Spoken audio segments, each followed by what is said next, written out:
तिलक से बड़ी खुशी से अब जब हमारे मुंह खुलने लगे तो लोगों को बुरा लगने लगा। राजकुमार जी राज आपके सामने पेश है। उस सूत्रों में थोड़ी थोड़ी ऐसे बयान करते जाना क्योंकि ये कार्यक्रम हमको कराने में आर्थिक सहयोग आपका बहुत जरूरी है। ये आपकी सामाजिक हिस्सेदारी है, इस हिस्सेदारी का निर्वहन करें। धन्यवाद राजकुमार जी राज। सभी को जय जवाहर। पहले तो हम थोड़ी माफी मांगेंगे बहुत, क्योंकि बांसवाड़ा वालों ने हक ज्यादा जता लिया है। बांसवाड़ा वालों का कहना है कि डूंगरपुर में पहले 5 साल निकाले, अब बांसवाड़ा में ज्यादा समय देना है, उस वजह से हम थोड़ा लेट हुए। लेकिन फिर भी मैं आप सबको दिल की गहराई से धन्यवाद देना चाहूंगा। 11 बजे से कार्यक्रम शुरू हुए और ये 6 बजने आ रही है, फिर भी आप डटे हुए, उसके लिए एक बार जोरदार आपके लिए तालियां बजा दी जाए। आज ये जो जुनून है, ये उत्साह है, एक जोश जज्बा है, ये संकेत कर रहा है कि आने वाले समय में हमारे इस क्षेत्र के साथ साथ पूरे देश के अंदर एक शानदार क्रांति लाएंगे। ये संकेत कर रहा है आज का जो जुनून। साथियों, विश्व आदिवासी दिवस, ये जो दिवस है, ये हमारे लिए, इस देश के लिए, पूरे विश्व के लिए और मानव मात्र के लिए एक महत्वपूर्ण दिवस है विश्व आदिवासी दिवस। आज ये विश्व आदिवासी दिवस हमारे पूर्व वक्ताओं ने बता दिया होगा उसका कब घोषणा हुई, कब से मनाया जा रहा है, इसका उद्देश्य क्या है और इतने समय में 1994 से लगा के आज तक कहां कहां मनाया गया, किसने मनाया गया, कौन रुचि ले रहा है, किस सरकार ने रुचि ली, इस दिवस का उद्देश्य किसने बताया, आप सब भली भांति जानते हो, पूर्व वक्ताओं ने बता दिया होगा। विश्व आदिवासी दिवस हमारी होली है, मान लो दिवाली है, आपका दूसरा कोई त्योहार है, सबसे बड़ा त्योहार विश्व आदिवासी दिवस का दिन है और सबसे बड़ा त्योहार है ये हमारे लिए आज। साथियों, वो दिन याद आ रहा है मुझे जब 2015 के अंदर 2016 में हम कलेक्ट्री गए थे, विश्व आदिवासी दिवस मनाना है, हमें कहीं जगह दिया जाए। तत्कालीन प्रशासन, तत्कालीन सरकार ने कहा नहीं मना सकते हो आप। हम लोगों ने इधर हाथ पैर मारे, जगह नहीं दी, सरकारी कहीं परमिशन नहीं दिया और हमने गोकुलपुरा में जाके सोमालाल जी के घर पे उनकी निजी जमीन पे विश्व आदिवासी दिवस मनाया था शुरुआत में बड़े पैमाने। शुरुआती एंडिंग की अगर बात करें, थोड़े संख्या हुई थी और उस समय कई लोग हंसते थे, कई लोग ताने मारते थे, लेकिन मुझे इस विचारधारा पे गर्व है कि इस विचारधारा ने आज ऐसी क्रांति ला दी है कि हर घर के अंदर छोटा बच्चा से लगा के बड़े बुजुर्ग के अंदर आज जोश जुनून है, एक उत्साह जगा हुआ इस दिवस को लेके। यह दिवस इसलिए मनाया जा रहा है, यूएनओ ने, विश्व ने मिलकर इसलिए इसको घोषित किया गया है क्योंकि इस धरती को बचाना है, मानव जीवन को बचाना है और मानव जीवन को बचाना है तो प्रकृति को बचाना पड़ेगा और प्रकृति कुदरत तभी बच सकती है कि आदिवासी समाज बचेगा तो ये कुदरत प्रकृति बचेगी, जल जंगल जमीन बचेगा। ये विश्व के कई बुद्धिजीवियों को समझ में आया कि पूरे विश्व के अंदर तो ग्लोबल वार्मिंग हो रही है, पेड़ कटाई हो रही है, इधर इधर पहाड़ों को प्रकृति के साथ जो अन्याय हो रहा है उसका एक ही उपाय है, क्योंकि उनकी रक्षा आज से हजारों सालों से आदिवासी समाज करता आया है। आदिवासी समाज का संरक्षण करेंगे तो प्रकृति का शरण होगा। ये विश्व के बुद्धिजीवी लोगों ने, यूएनओ में बैठने वाले लोगों ने समझा और इसलिए विश्व आदिवासी दिवस की घोषणा की। लेकिन बड़े दुख की बात है, उस समय लगाकर आज तक किसी भी सरकार ने विश्व आदिवासी दिवस को अपने विवेक से, उत्साह से नहीं मनाया, किसी भी सरकार ने। लेकिन हमें गर्व है कि हमने यहाँ पर आदिवासी छात्रावास के अंदर आप सभी ने मिलकर एक कारवा खड़ा किया। उस समय तत्कालीन सरकार थी वसुंधरा गवर्नमेंट की और उन्होंने मजबूर में ऐच्छिक अवकाश घोषित किया और 2018 में 84 और सागवाड़ा की जनता आप सबकी मेहरबानी से 2 विधायक जीत के गए और 2 विधायकों की जीतने की वजह से हमने दमखम से अशोक जी गहलोत से कहा अगर आदिवासी हितैषी हो उसके लिए कुछ कर सकते हो तो आदिवासी दिवस का राजकीय अवकाश घोषित किया जाए, ये मांग रखी और हमको मानना पड़ा। और 2018 में विश्व आदिवासी दिवस की सरकारी अवकाश किया गया 2019 के अंदर। कुछ लोग कहते हैं क्या किया, क्या उपलब्धि, ये बहुत बड़ी उपलब्धि है हमारे लिए, हमारी आइडेंटिटी, हमारे अधिकारों की रक्षा। यूएन ने जो विश्व आदिवासी दिवस घोषित किया गया था उसको राजकीय अवकाश घोषित कराया। पूरे राजस्थान के अंदर कर्मचारियों के माता पिता आज पूछ रहे हैं आज स्कूल क्यों नहीं गया, आज हॉस्पिटल में क्यों नहीं गया, किसकी छुट्टी है। हर कर्मचारी अपने माँ बाप को जवाब दे रहा है, वो किसी भी समाज का हो, कह रहा है कि आदिवासी दिवस है आज। पूरे राजस्थान के अंदर हर माँ बाप पूछ रहा होगा, बच्चे पूछ रहे होंगे उनके पिताओं से कि आज किसकी छुट्टी है, तो आज विश्व आदिवासियों का दिवस है इसलिए छुट्टी है। ये हमारी बहुत बड़ी उपलब्धि हुई है और इसकी वजह से आसपास के जितने जो राज्य है मध्य प्रदेश, महाराष्ट्र, छत्तीसगढ़, झारखंड, सभी राज्यों के अंदर राजकीय अवकाश घोषित किया। वो आप लोगों की बदौलत, आप लोगों ने संघर्ष किया, इसलिए आज देश के अंदर जो हालात बने हुए हैं। अभी मैं आ रहा था गाड़ी के अंदर, एक चीज मैंने देखा, राजस्थान में भाजपा की सरकार है। मैं इस मंच से पॉलिटिकली भाषण नहीं देना चाह रहा, लेकिन जो आज के दिन में आदिवासी समुदाय के साथ जो धोखा हुआ है, राजस्थान के मुख्यमंत्री जी ने अपने ट्विटर हैंडल से विश्व आदिवासी दिवस की शुभकामना पोस्ट की। अच्छा लगा हमें भी कि राजस्थान का मुख्यमंत्री आदिवासी दिवस की शुभकामना दे रहा है। ये कोई मामूली दिवस नहीं है, ये उन्होंने घोषित किया है। लेकिन तकलीफ क्या हुई, किसी के पेट में मरोड़े पड़ने लग गए और आधे घंटे बाद ही राजस्थान के मुख्यमंत्री की पोस्ट डिलीट कर दी। हम जानना चाहते हैं मुख्यमंत्री जी से कि आदिवासी दिवस का आप शुभकामना दे रहे हो, आधे घंटे बाद आपके ट्विटर हैंडल से आपने डिलीट कर दिया, क्या दिक्कत हो गई आपको? ये साबित होता है वर्तमान सरकार का आदिवासी समुदाय को लेकर क्या दूरदृष्टि है, क्या सोच है उन लोगों की। पोस्ट किया, आधे घंटे में डिलीट कर दी मुख्यमंत्री के पोस्ट से। किसका दबाव आया आप पे? आप नहीं चाहते आदिवासियों का भला।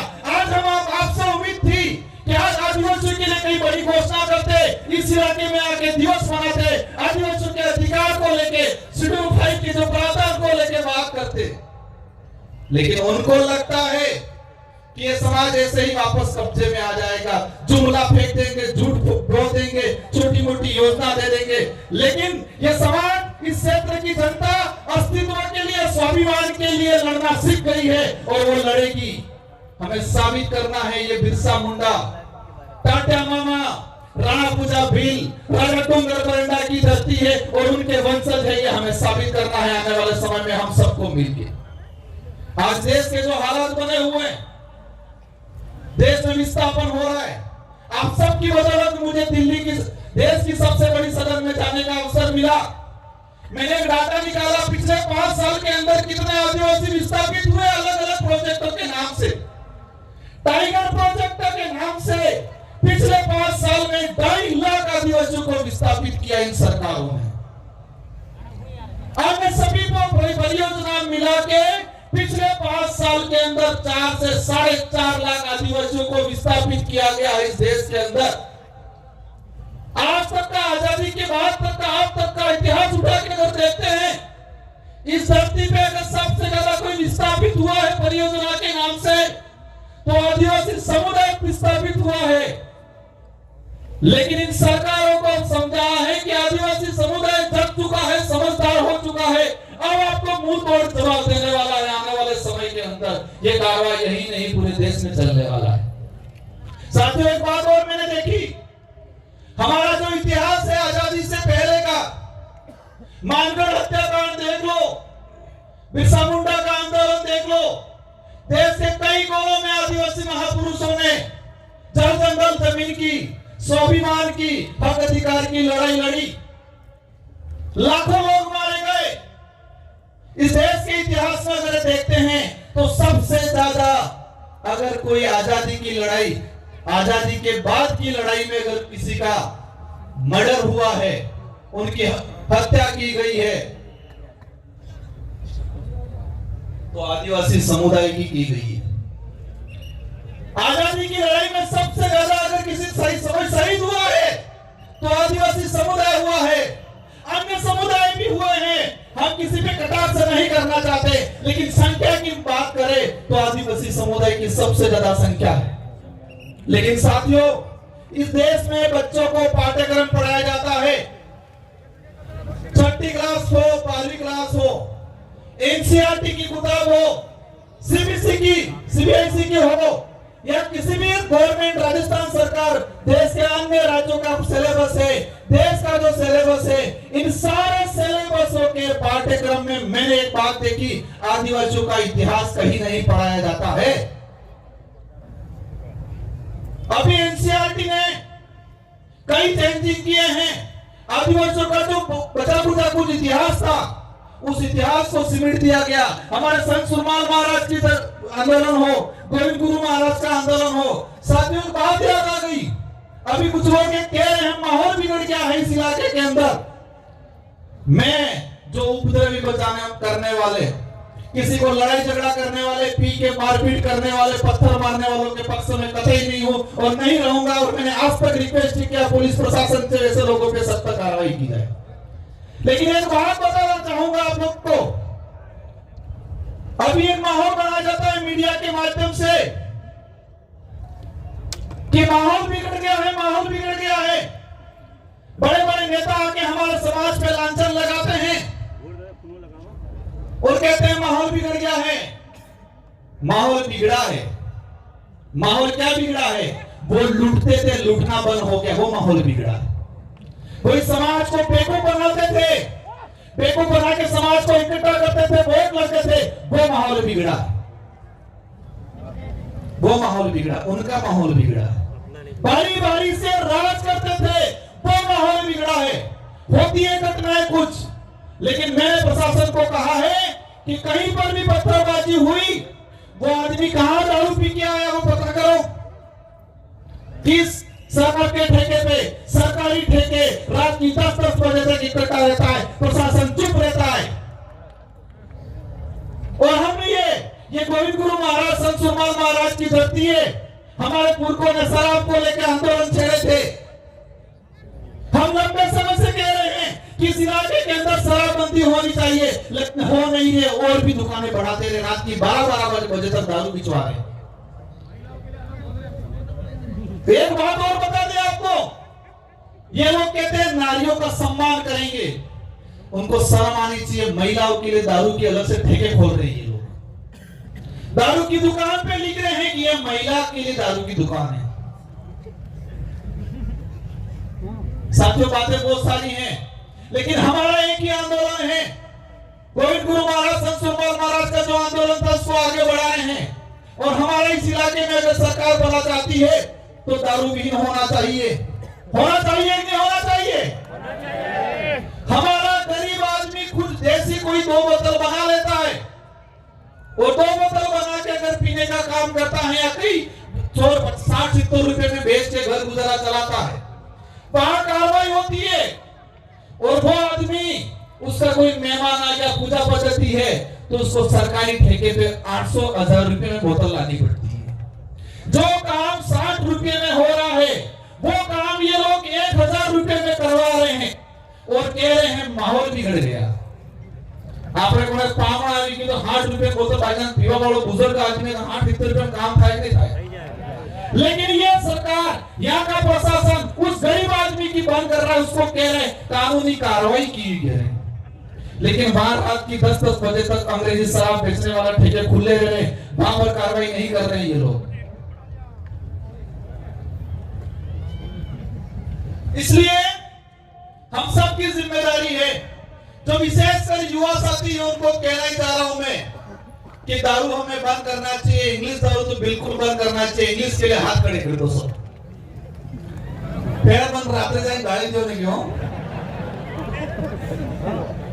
तो आज धर्म को लेके माहौल बना रहे हैं ये लोग। मैं बांसवाड़ा गया था, एक कार्यक्रम में एक आदमी को पोस्टर दारू पिला के पोस्टर पकड़वाया था। हमारा जो कार्यक्रम था उसके पास में दारू पिला के खड़ा किया था और पोस्टर बनवाया था कि आदिवासी हिंदू है, हम ये हैं वो है, पोस्टर पकड़वा के खड़ा कराया था। मैंने पता करवाया, उसको पिला के भेजा था। 500,000 रुपए दिए थे पोस्टर पकड़ के खड़ा रहना। हम किसी भी धर्म का विरोध नहीं करते, हर धर्म का सम्मान करते हैं, लेकिन ये बात सही है और सही बात को कहने में हमें कोई एतराज नहीं है कि आदिवासी समुदाय न हिंदू है, न ईसाई है, न सिख है। आदिवासी समुदाय धर्म पूर्वी समुदाय है। ये बात कह रहे हम किसी धर्म को गाली थोड़ी दे रहे हैं। हमारा समाज ऐसा है, 1000 लोगों का परिवार है, गांव है, और एक कोई अन्य समाज का, ब्राह्मण हो, जैन हो, राजपूत हो, उस आदमी का घर होता है, सब मिलकर उसकी सुरक्षा करते हैं, कभी परेशान नहीं करते। ये समाज है वो। किया आज तक हमारे पूर्वजों ने भी नहीं किया, हमने भी नहीं किया। हम भाईचारे के साथ रहना चाहते हैं, लेकिन माहौल क्या बना रहे, क्या माहौल बना रहे। संत सुरमाल महाराज ने इस क्षेत्र में हक अधिकार को लेके, जल जंगल जमीन को लेके, भक्ति को लेके, भेड़ बकार के खिलाफ, मुगली शासन व्यवस्था, अंग्रेजी शासन व्यवस्था, राजा रजवाड़ों की शासन व्यवस्था के खिलाफ लड़े। लेकिन माहौल क्या बनाया, यह सिर्फ नर्क बजाता था भक्ति। बिलराज कायम करने की गोविंद गुरु महाराज ने कल्पना की थी। हम सबका सपना है, और यह बात याद रखना, कोई कुछ भी कहे कि नहीं बनेगा बिल प्रदेश, वही लोग 5 साल पहले जोहार का विरोध करते थे, आज जोहार बोल रहे हैं। वही लोग 5 साल पहले आदिवासी शब्द का विरोध करते थे, वनवासी कहते थे, वही लोग आज आदिवासी शब्द पे आ गए। और मैं कहता हूं 5 साल बाद यही लोग कहेंगे बिल प्रदेश सन्यासी, क्योंकि उनका बेटा कहेगा बिल प्रदेश सन्यासी। जितने विरोध कर रहे हैं बिल प्रदेश को लेके, उन सबकी लिस्ट बना के रखो, और कुछ करना नहीं है। 10 साल बाद देखना उनका बेटा कहेगा बिल प्रदेश बनना चाहिए, वो भी घर में पढ़ के कहेंगे हाँ अब तो बनना चाहिए। यही बात है। हमारे यहाँ से असम के हमारे मोरान कम्युनिटी, मोरान ट्राइबल के कल्चर के टीम आई हुई है। उनका एक कार्यक्रम होगा, 10 मिनट का कार्यक्रम है, सभी को शांतिपूर्वक सुनना है। हमारा सबका एक ही लक्ष्य है, जो राष्ट्रपति में खड़ा हुआ साथी, उन सभी से मेरा एक ही अनुरोध है कि बच्चों को अधिक से अधिक पढ़ाओ, नशे पत्ते से दूर रखो, अपने अधिकारों को समझो, और तर्कहीन बनना, तर्कशील बनना है, तर्क विहीन नहीं बनना है। हमको समझना है कौन सा गलत है, कौन सही है। कुछ लोग कहते हैं काकरी डूंगरी प्रकरण खुलवाएंगे। अगर तुम्हारा उद्देश्य यही है आदिवासी समुदाय को जेल में डालना है, तो कोई दिक्कत नहीं, हम जाने के लिए तैयार हैं, लेकिन घुटने नहीं टेकेंगे तुम्हारे हम लोग। एक वक्त आएगा तुम्हारा रगड़ा निकल जाएगा इस इलाके से, सब कुछ खत्म हो जाएगा। आप सभी को खूब खूब धन्यवाद मेरी बात को सुना। मुझे उम्मीद है कि आप इस बात को समझोगे, अपने घर तक ले जाओगे, अपने जीवन में, अपने परिवार में इसका अमल करोगे। और एक ही बात ठान के जाना है, एक क्रांति लानी है शिक्षा के क्षेत्र में। हमको बच्चों को पढ़ाना है, हमको बच्चों को नशे से दूर रखना है, हमको बच्चों को खेल के क्षेत्र में आगे बढ़ाना है। और हम लोग 5 साल का मुझे अवसर मिला है, मैं कोशिश करूंगा इस क्षेत्र के अंदर आप सबके साथ सहयोग से कि शिक्षा के क्षेत्र के अंदर, खेल के क्षेत्र के अंदर